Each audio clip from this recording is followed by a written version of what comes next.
Hi, I'm Gary. Welcome to my channel and welcome back if you've been here before. This is Monday Matters. On the show this week, as usual, I'll be looking at the news of the model making world, including a rather special development for this website.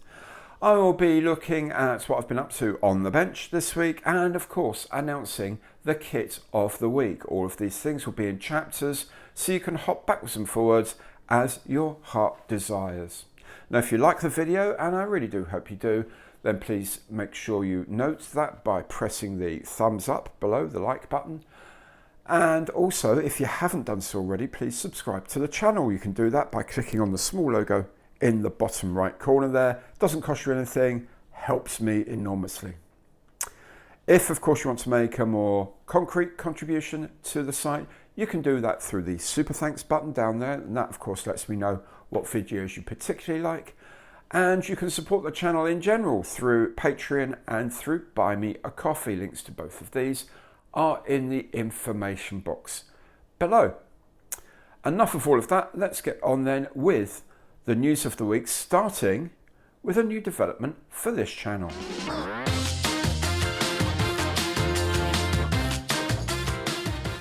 In response to subscriber demand, I've opened a merchandise store with my Gary Stuff branding. Now, I've partnered with Redbubble to offer a whole range of goodies, such as the ever popular mugs, various bits of clothing, as well as other items such as notebooks, water bottles, phone covers, and even a wall clock in case I ever get my modelling shed come man cave.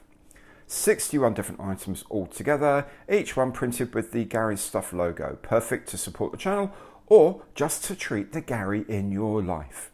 A link to the store is in the information box below.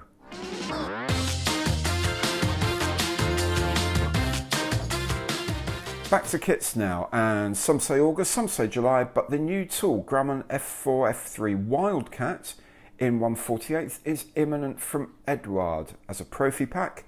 Of course, it comes with things like photo etch, paint masks, and so on. This could be a big seller. RS Models have a limited release of the Arado AR199 float plane in 1/72. Presumably it's limited as there are only 30 or so of these little three-seaters built anyway. A nice one for the collector of the unusual. Also from RS are two new tool boxings of the Heinkel HE112 fighter in 1/72. The 112 came second in the 1933 German competition for a new fighter. The winner, of course, was the Messerschmitt Bf109.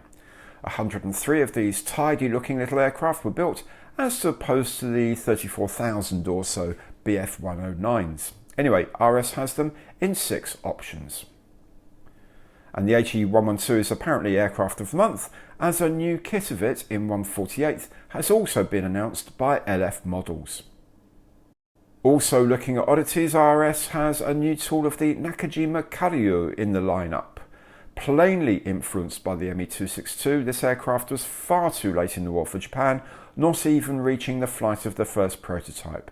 But again, one for the lover of the oddity.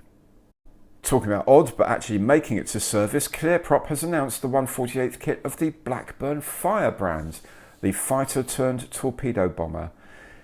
Here it is in this lineup on HMS Eagle in 1951, behind the Sea Fury, and in front of a Firefly, a Sea Hornet, and right at the back, a Supermarine attacker.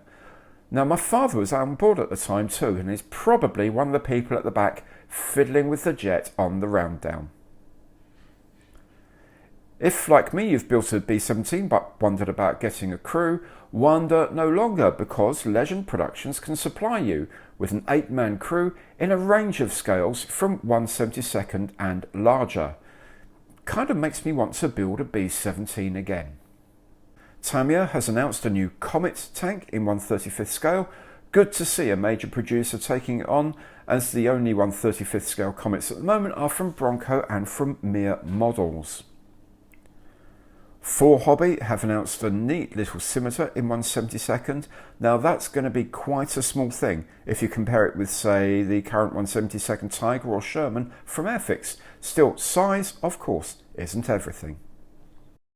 Some neat accessories as well now are these engines with the reverse thrusters deployed to fit your airliners in 1/144th scale. Currently they have the CFM56 for the Airbus A320 series and the JT8D for the earlier models of Boeing 737. And I'm sure plenty more are on their way. Finally, prize to the oddest release of the week has to be this figure from the Netflix series, from the Squid Game. I would have thought that ICM had other things to worry about right now, but these are the people who bought you the 1/35th scale improvised field toilet recently, so good on them, I say.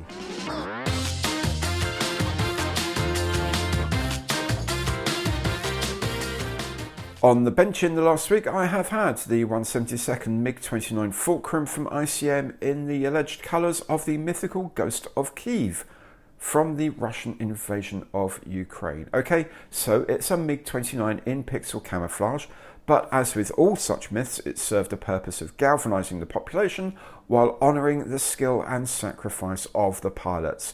It's a nice kit with a few issues, but overall well worth doing. On Figure Friday this week, I started a two-part video looking at a regiment of French dragoons. The concluding part is this coming Friday, where the figures will be painted and put onto bases. But before that, of course, there are some more videos to come, and that brings me neatly to the announcement of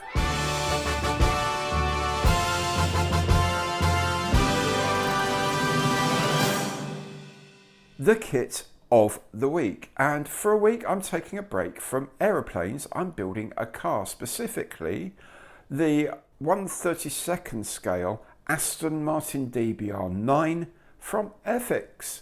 Why the DBR9, you're asking? Well, first of all, I love an Aston Martin. Who doesn't? Secondly, I love the blue and orange Golf racing colours. It reminds me of so many great cars of the past, and Porsches and of course the Ford GT40s.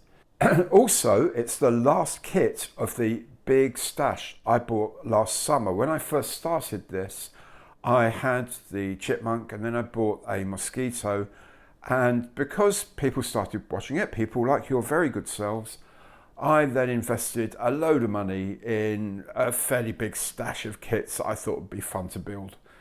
And the DBR9 is the last of those kits. So it's kind of a mark of passage.